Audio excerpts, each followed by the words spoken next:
Bismillahirrahmanirrahim. Assalamualaikum warahmatullahi wabarakatuh. Waalaikumsalam warahmatullahi wabarakatuh. Alhamdulillahi rabbil alamin. Wassalatu wassalamu ala asyrafil mursalin Sayyidina Muhammadin wa ala alihi wa sahbihi ajma'in. Amma ba'du. Anak-anakku sekalian, apa kabar kalian di siang hari ini? Alhamdulillah, luar biasa. Allahu Akbar. Masya Allah, indah sekali jawaban kalian ya. Apa tadi? Alhamdulillah, luar biasa. Allahu Akbar. Dahsyat sekali nih ya. Saya kayaknya baru pertama kali saya mendengar kata-kata begitu ya. Alhamdulillah, kalian ini kayaknya banyak mendapatkan apa nih?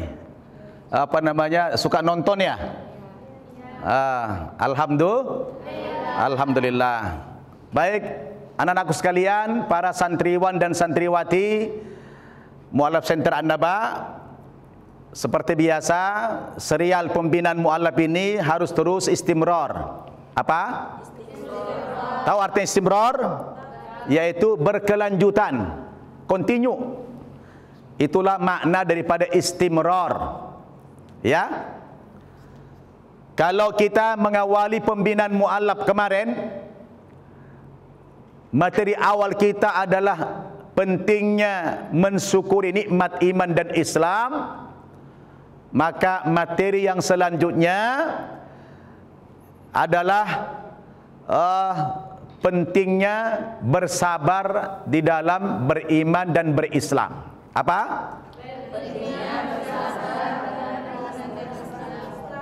Anak-anak sekalian, perlu kalian ketahui, ketika seseorang sudah memeluk agama Islam, telah beriman kepada Allah Subhanahu wa taala dengan mengikrarkan dua kalimat syahadat, yaitu asyhadu an la ilaha illallah wa asyhadu anna muhammadar rasulullah. Kalian bukan berarti sudah aman, tenang-tenang saja, tidak ada masalah apa-apa. Tidak. Setelah kalian memeluk agama Islam, menjadi mu'allaf ini, kalian yang pertama kali bersyukur, tetapi yang selanjutnya kalian perlu harus bersabar. Sebab setelah kalian menjadi muslim ini, kalian harus bersiap-siap untuk menghadapi ujian iman dari Allah Subhanahu wa taala. Dites dulu iman kalian. Kalian ini benar enggak menjadi muslim? Benar enggak menjadi mu'allaf? Jangan-jangan kalian cuma ngaku-ngaku saja, mengikrarkan dua kalimat syahadat hanya di mulut saja, dah sampai dalam hati. Maka ketika kalian kemarin datang kepada saya minta masuk agama Islam, saya tidak ujuk-ujuk langsung mensyahadatkan kalian. Betul tidak? Karena syarat yang paling utama untuk masuk agama Islam bukan mengucapkan dua kalimat syahadat dulu, bukan itu. Tapi sikap kita yang pertama sebelum mengucapkan dua kalimat syahadat, kita harus ada yang namanya tasdiqun bil qalb. Membenarkan dulu dalam hatimu Islam itu, bahwa Islam itu benar. Islam itu satu-satunya agama yang hak. Innad dina indallahil Islam. Setelah kalian yakin Islam satu-satunya kebenaran dan tidak ada kebenaran di luar agama Islam, maka kemarin langsung saya syahadatkan kalian. Betul enggak? Betul. Kalian ketika datang ke saya minta Ustadz mau masuk Islam, apakah langsung saya syahadatkan kalian? Tidak kan? Kan saya tanya dulu, kalian sudah yakin belum Islam itu agama yang benar? Yakin. Kalian bilang yakin. Kalian masih percaya enggak dengan agama sebelumnya? Kalian bilang tidak. Karena dalam Islam ini tidak boleh ada kepercayaan yang ganda, keyakinan yang double, tidak boleh. Ketika kalian memutuskan masuk agama Islam, maka kalian harus yakin Islam satu-satunya agama yang benar, maka agama yang sebelumnya tidak benar. Begitu bukan? Nah, setelah punya sikap begitu, barulah Ustadz menuntun kalian mengucapkan 2 kalimat syahadat. Apa itu? Asyhadu an la ilaha illallah wa asyhadu anna Muhammadar Rasulullah. Apa artinya? Aku bersaksi bahwa tidak ada Tuhan yang lain yang aku sembah. Sebab di dunia ini nak banyak Tuhan. Banyak Tuhan tidak? Banyak Tuhan. Ada Tuhan yang bentuknya patung. Ada Tuhan yang bentuknya kuburan. Ada Tuhan yang bentuknya pohon-pohon. Ada yang Tuhan bentuknya manusia, disembah oleh manusia. Sesuatu yang disembah oleh manusia berarti itu Tuhan. Maka statement itu, aku bersaksi tidak ada Tuhan-Tuhan lain yang aku sembah secara benar kecuali Allah. Enggak ada Tuhan yang lain. Tuhan cuma satu. Ya, yang namanya Tuhan itu lam yalid wa lam yulad, tidak lahir, tidak dilahirkan. Yang namanya Tuhan itu tidak beranak, tidak diperanak. Dulu Tuhan kita lahir tidak? Lahir. Masuk akal enggak Tuhan lahir? Enggak masuk akal. Maka kita diberikan hidayah oleh Allah masuk Islam. Maka begitu kalian mengucapkan 2 kalimat syahadat itu, ada sebuah persaksian tidak ada Tuhan yang lain kecuali Allah dan Nabi Muhammad itu adalah utusan Allah. Beberapa hari setelah itu kalian harus bersiap-siap menghadapi ujian iman dari Allah Subhanahu wa ta'ala. Allah sebutkan di dalam Al-Quran. Coba buka Qurannya, surat ke-29, surat Al-Ankabut ayat 2 dan 3. Allah Subhanahu wa ta'ala berfirman, A'udzu billahi minasyaitonir rajim. Ahasiban nasu ayutsraku ayaqulu amanna wa hum la yuftanun. Wa laqad fatanna alladhina min qablihim fala ya'lamanna Allahu alladhina sadaqu wa la ya'lamanna al-kadzibin. Artinya, adakah manusia mengira bahwasanya dia dibiarkan saja mengaku-ngaku, saya telah beriman kepada Allah, saya sudah masuk agama Islam, saya sudah mengikrarkan 2 kalimat syahadat, dan saya sudah mendapatkan sertifikat. Wahum la yuftanun, padahal iman Islam mereka belum diuji sama Allah Subhanahu wa ta'ala. Adalah sebuah keniscayaan. Setiap orang yang sudah masuk agama Islam, dia harus bersiap-siap menghadapi ujian iman yang datang dari Allah Subhanahu wa ta'ala. Apa tujuan ujian iman itu? Fala ya'lamannallahu alladhina shadaqu, supaya tahu Allah siapa di antara kamu yang benar-benar bersungguh-sungguh beriman kepada Allah, bukan cuma pengakuan di mulut saja, saya sudah masuk Islam, tidak. Wala ya'lamannal kadzibin, supaya juga Allah tahu siapa di antara kamu yang berdusta, cuma berpura-pura saja masuk Islam tapi hatinya tidak sungguh-sungguh. Betul tidak? Betul. Ustaz mau tanya, kamu benar enggak masuk Islam ini? Benar. Sungguh-sungguh tidak masuk Islam? Sungguh-sungguh. Alhamdulillah. Apa ujian yang sudah kalian hadapi sekarang? Udah banyak kan? Biasanya yang pertama kali ujian itu apa? Dari keluarga dulu datang. Kalian langsung dibenci, dimusuhi, bahkan ada yang dizolimi. Kalian tidak diakui sebagai anak, diusir dari rumah, dicoret dari daftar kakak. Betul tidak? Betul. Itu dulu ujian biasanya. Ujian yang pertama kali kita hadapi dari keluarga dulu. Betul tidak? Betul. Mana ada keluarga orang tua yang senang dia anaknya pindah agama? Ada enggak? Pasti tidak ada. Betul tidak? Betul. Maka apapun ujian iman yang kalian hadapi, kalian harus bersabar. Tidak ada solusi yang lain kecuali kalian harus bersabar, bahwa itu adalah Allah ngetes kamu. Benar enggak si fulan ini masuk Islam? Jangan-jangan cuma ngaku-ngaku doang nih orang. Baru diuji begini saja sudah kapok, diuji begini saja sudah melempem dia, udah mau murtad lagi. Jangan anak-anak sekalian, betul tidak? Bahkan ada juga orang setelah masuk Islam, tadinya dia bekerja di perusahaan, pimpinannya tahu dia masuk Islam, dipecat. Harus sabar. Betul tidak? Jadi bermacam-macam bentuk ujian yang kita hadapi pasca berislam itu. Tapi yang paling umum, cobaan yang datang kepada kita biasanya dari keluarga dulu, ya kan? Itu adalah cobaan iman yang paling berat. Di satu sisi mereka adalah orang tua kita, mereka adalah keluarga kita, tetapi di sisi lain mereka membenci kita, menghujat kita, menghina kita. Bahkan bukan cuma kita yang dihina, agama kita pun dihina. Betul tidak? Harus bersabar, ya. Ya begitu. Mau tidak mau kita harus sabar. Kenapa? Karena mereka belum paham. Kita pun dulu kan begitu. Kalian juga sebelum masuk Islam benci gak sama Islam? Benci kan? Kenapa? Karena belum tahu. Tapi kalau sudah tahu, Masya Allah. Lihat seperti Umar bin Khattab dulu. Dia mau membunuh Nabi, ya. Tapi begitu dia masuk agama Islam, luar biasa pembelaannya terhadap agama Islam. Contoh peristiwa hijrah. Rasulullah dan para sahabat, ketika sahabat-sahabat Nabi yang lain hijrah, karena di Mekah mereka diintimidasi, ditekan, mau dibunuh. Nabi perintahkan sahabat hijrah kemana? Ke Madinah.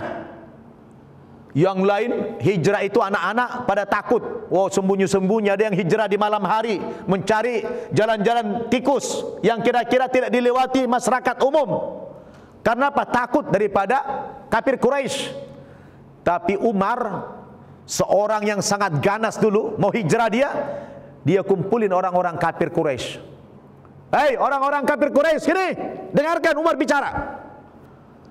Siapa di antara kalian yang anaknya pengen jadi yatim, istrinya pengen menjadi janda, silakan Umar dicegat. Umar mau berangkat ke Madinah, mau hijrah. Wah, mendengar suaranya udah ketakutan. Oh, siapa yang berani sama Umar? Ya, dia dulu galak ketika di zaman jahiliyah, tapi setelah dia masuk Islam juga, dia galaknya luar biasa. Maka dia dipanggil siapa? Seorang yang Al-Faruq, seorang yang hebat membedakan yang hak dengan yang batil. Wah, begitu. Umar bin Khattab itu begitu. Yang lain takut-takut hijrah, dia malah kumpulkan orang kafir Quraisy karena dia tokoh yang berpengaruh di zaman jahiliyah dulu. Ayo, silakan cegat. Kalau pengen anakmu jadi yatim, istrimu jadi janda, silakan Umar cegat. Kata orang Quraisy ini gila nih, jangan dilawan ini Umar ini. Takut mereka, betul nggak? Begitu hebatnya Umar itu. Dulu, ya, apalagi waktu dia tawaf. Ketika tawaf itu anak-anak, Rasul biasanya kalau tawaf di Ka'bah cukup mencium Hajar Aswad. Cium. Sahabat-sahabat yang lain juga mencium. Tapi Umar ketika melintas di Hajar Aswad, bukan hanya cium. Sebelum dia cium, dia ajak ngomong itu batu. Dia ajak ngomong. Apa dia bilang?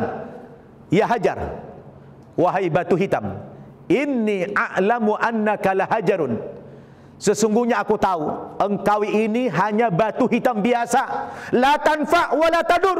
Engkau batu tidak bisa memberikan manfaat dan tidak bisa memberikan mudarat. Walaula anni ra'aitu rasula yuqabbiluk ma qabbaltuka. Kalaulah bukan karena aku lihat Rasul menciummu, niscaya aku tidak akan menciummu. Kenapa? Kau hanya batu hitam biasa, tidak bisa mendatangkan manfaat dan tidak bisa memberikan mudarat sedikit pun kepada manusia. Tapi karena aku lihat Rasul menciummu, maka aku cium engkau. Subhanallah. Umar itu luar biasa itu. Maka bagaimana bangganya Umar setelah dia masuk Islam? Apa dia bilang kepada teman-temannya sahabat yang lain? Nahnu qaumun, nahnu adzalla qaumin. Kita ini saudara-saudara, teman-teman, sahabat-sahabat, kata Umar, kita ini dulu di zaman jahiliyah adalah kaum yang paling hina. Kaum yang paling hina kita. Kita dulu waktu masih kafir, kita kaum yang paling hina. Lalu fa'azzanallahu bil Islam. Kita masuk Islam sekarang, Allah muliakan kita dengan Islam itu. famahma tatlubul izzata bighairi, kemana saja, kapan saja, di mana saja kamu ingin mencari kemuliaan di luar agama Islam, adzallakumullah, yang kamu dapatkan bukan kemuliaan, tapi kamu akan dihinakan oleh Allah Subhanahu wa ta'ala. Kenapa? Kemuliaan itu hanya bersama Islam. Betul tidak? Tidak ada kemuliaan tanpa Islam. Betul?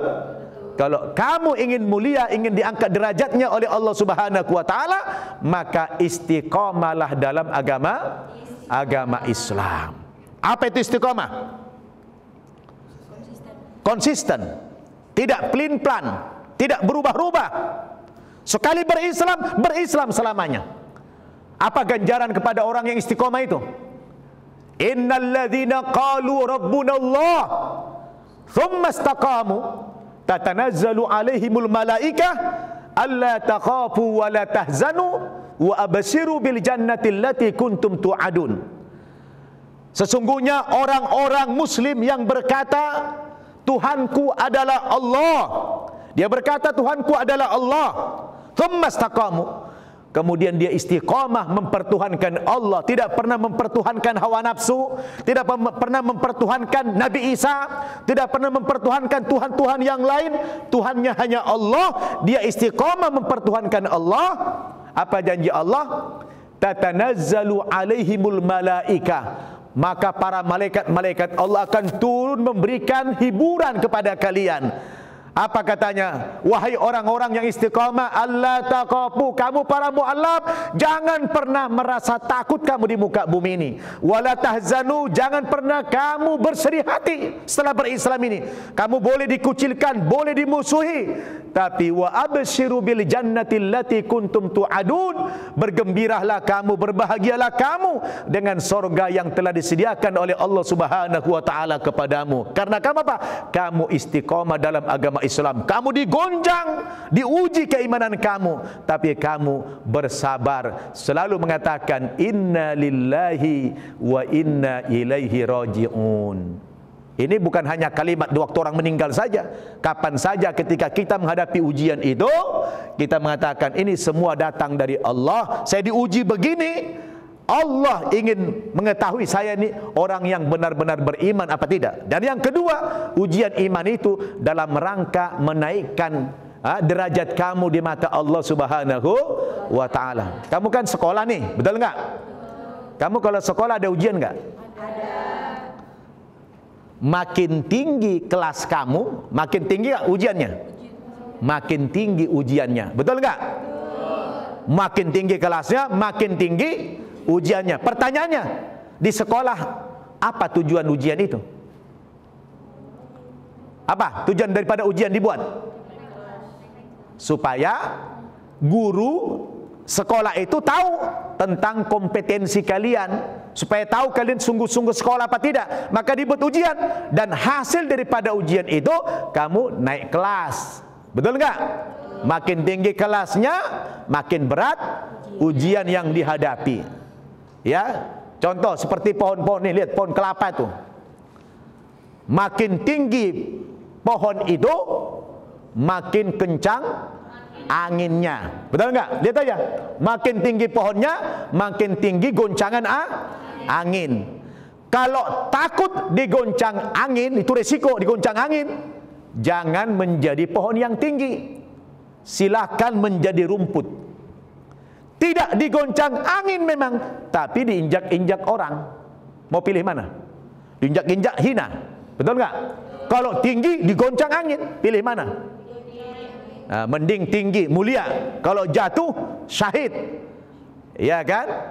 Ada berita si fulan mati. Kenapa? Keinjak. Aduh, nggak menarik. Ada berita si fulan meninggal. Kenapa? Jatuh dari pohon. Kenapa? Dia disuruh orang tuanya mengambil pohon buah kelapa, dia jatuh. Syahid dia itu. Karena taat kepada orang tuanya. Betul enggak? Jadi begitulah kita dalam berislam ini, anak-anak. Kalian setelah masuk Islam harus bersiap-siap menghadapi ujian iman dari Allah Subhanahu wa ta'ala. Apa tadi ujian yang pertama? Bentuknya? Dari keluarga. Walaupun begitu, kamu tidak boleh memusuhi keluarga. Saya ingatkan, haram hukumnya anak durhaka kepada orang tua gara-gara kalian masuk Islam. Betul? Baik, ada pertanyaan? Tadi Sakinah mau tanya, silakan.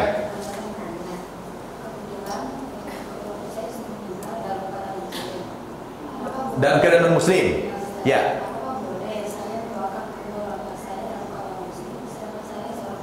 Ya, baik. Sakinah, teman kalian bertanya, Ustadz, orang tua saya dua-duanya sudah meninggal dalam keadaan tidak Islam. Saya sudah mu'alaf. Bolehkah saya mendoakan orang tua saya yang meninggal dalam keadaan tidak Muslim itu? Tidak boleh, haram. Dalilnya mana? Baca dalam Al-Quran. Lihat surat At-Taubah, surat ke-9 ayat 113. Allah Subhanahu wa taala berfirman, A'udzu billahi minasyaitonir rajim. Ma kana lin-nabiyyi walladzina amanu ayastaghfiru lil musyrikin walau kanu uli qurba min ba'di ma tabayyana annahum ashabul jahim. Tidak pantas Nabi Muhammad sallallahu alaihi wasallam dan orang-orang yang beriman. Apanya tidak pantas?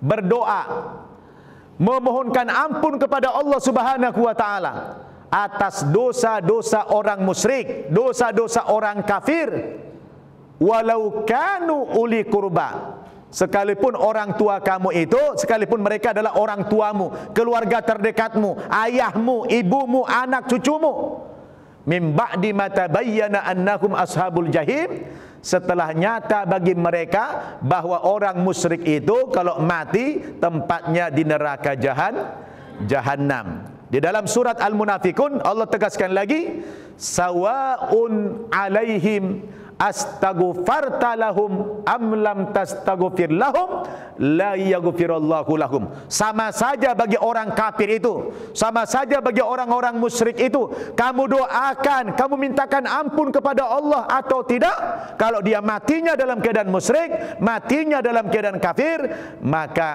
Allah Subhanahu wa taala lan yaghfirullahu lahum, sekali-kali Allah tidak akan pernah mengampuni dosa mereka.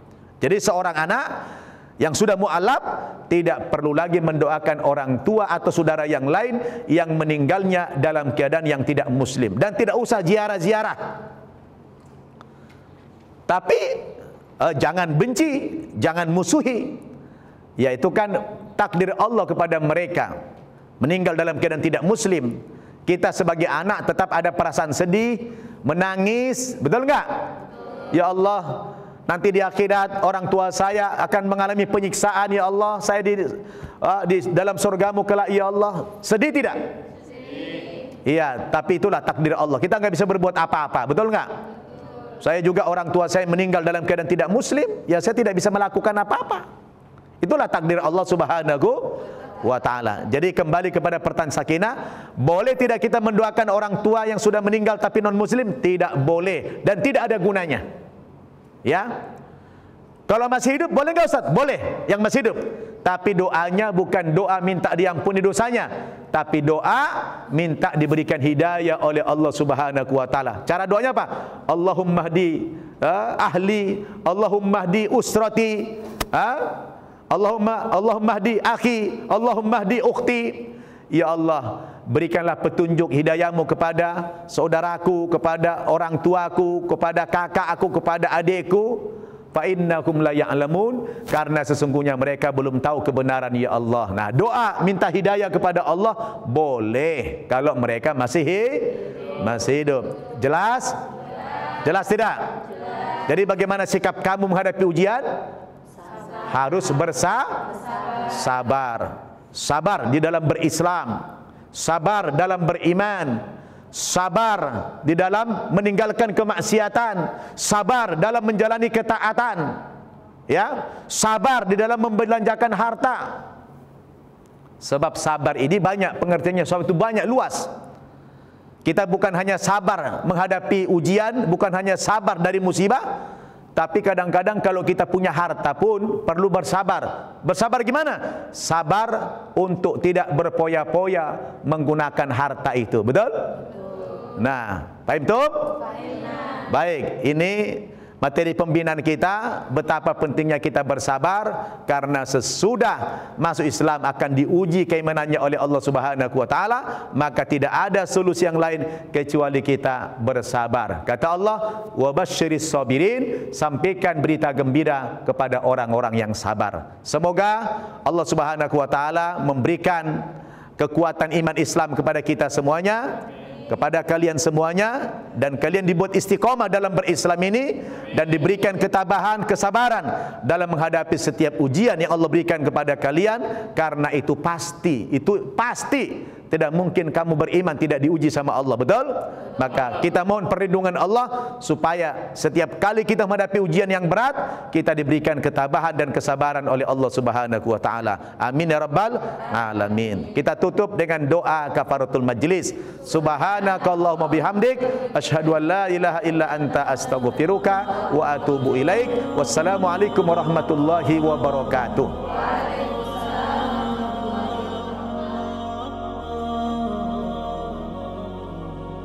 معنا نهج حياة جئنا تبصرة عن كل ضلال أعددنا بضع رسالات تحمل نورا للأجيال معنا نهج حياة جئنا تبصرة عن كل ضلال أعددنا بضع رسالات